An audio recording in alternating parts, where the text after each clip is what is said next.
As a president lags in the polls and anger grows over an extremely unpopular Congress, Americans vote in midterm elections. Will Republicans gain power in a backlash against President Obama?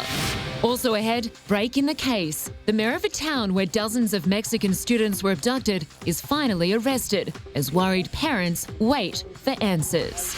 And later, Melbourne Cup tragedy. It wasn't the ending fans expected as 2 horses die after Australia's big race. CNN News Centre starts right now. Hello everyone, I'm Lynda Kinkade. The midterm elections are in full swing across the United States. Today's vote could see the balance of power dramatically altered in Washington for the next 2 years. Here's a look at what's at stake. There are 471 seats up for grabs in Congress. That includes 1/3 of the Senate and the House of Representatives. The Republicans are expected to retain control of the House, but they only need to gain 6 seats to take control of the Senate as well. It's unlikely the Republicans will gain enough seats for a supermajority, which would give them the power to overturn President Obama's programs. But a Republican Congress could still cause the president, who is a Democrat, plenty of headaches. The US president's dismal public approval ratings haven't helped the Democrats either. Even though Barack Obama's name isn't on the ballot this time, many of his policies are. And the Republicans have used his unpopularity to drive support for their candidates. Anthea Jones reports, for most part, Minister Obama is sitting this one out. He's spending this day behind closed doors, not out on the campaign trail. Folks around here are well aware of the fact that these Democrats in tight races have not exactly been clamoring to have the president out campaigning with them out by their side. And so today he has a meeting with the head of the IMF. He's meeting with his national security and public health teams to talk about Ebola. What he's not doing is going out and speaking for other candidates. But I will tell you that he did do a radio ad for North Carolina Senator Kay Hagan. She's in a tough race there to try to keep her Senate seat, and so her campaign released an ad today with the president touting his support for Kay Hagan in hopes of bringing out the Democratic voters that they need to come to the polls and vote for Kay Hagan. So he's doing radio ads, but not really out in front on this campaign day, this election day. Now, many of today's races, especially in the Senate, are expected to come down to the wire. So Republicans and Democrats are doing everything they can to drive voter turnout. Jonathan Mann joins me now. And Jonathan, we've seen across America that people are being inundated with automatic phone calls, with TV commercials, radio commercials. What is the tone of these ads? The tone is anger and outrage and anxiety. Now, fewer than 40% of Americans are likely to vote in this election. Turnout is a real problem, especially for the Democrats who need their numbers to come out and vote. So they've been trying, the Democrats and the Republicans, to use everything they can, every dollar they can, record spending to generate, get this, 1.5 million ads broadcast just during this election campaign. There aren't enough hours in the day for that many ads. Literally, television stations are turning away the ads because they just don't have time.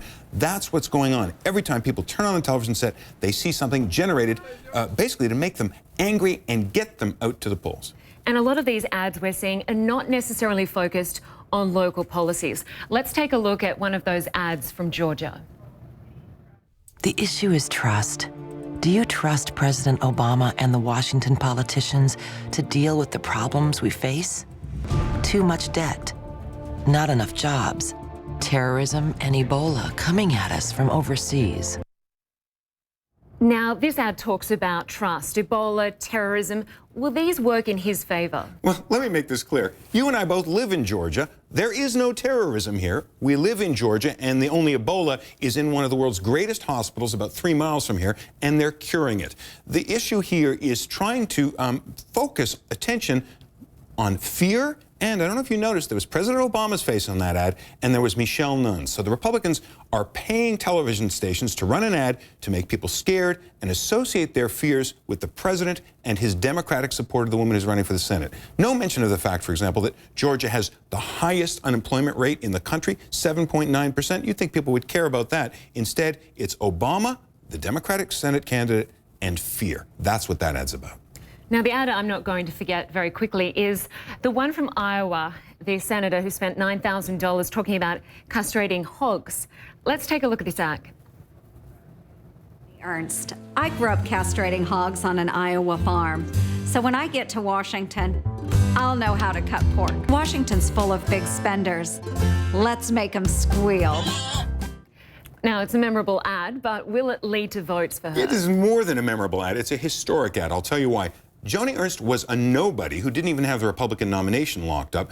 She emerged as the Republican nominee. She is now looking very likely to be the next senator of Iowa. This is from a woman who no one had ever heard of. As you mentioned, she spent $9,000 on that ad. It completely transformed her career. She may be, in the next few hours, the woman who, if the Republicans get a Senate majority, it may be her Senate seat that delivers it. Not bad for $9,000 worth of talking about castration, changing American politics, introducing a whole new word into the lexicon. She is a national figure because she went on TV to talk about making pigs squeal. It was certainly a funny ad. It was. Now, in Colorado, there was somewhat of a racy, controversial ad. Let's have a look at this one. Guys. If Cory Gardner gets his way, you better stock up on condoms. Just say no to Cory Gardner now. Is this ad going too far? This ad was teamed with another one on radio that was just said the word condom about 6 or 8 times. And to the average person, you hear the word condom, it gets your attention. That was the point. It does kind of go too far. Cory Gardner is not about to make birth control illegal in the state of Colorado or anywhere in the United States. But what's interesting is outside groups, not affiliated with political parties, are allowed to advertise in the United States. That was an abortion rights group. And so if there's a backlash, it won't be against the Democratic candidate. It's against that outside group, and they aren't running for anything.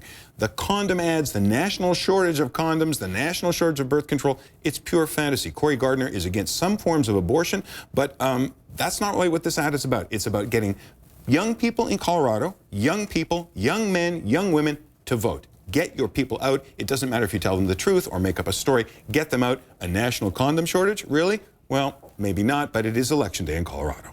Well, the ads are about to come to an end, so I think there will be a lot of people that will be very relieved. I think the whole country will be relieved because we have been bombarded. People are sick of it. Thanks, Jonathan. Jonathan Mann, thanks for joining us.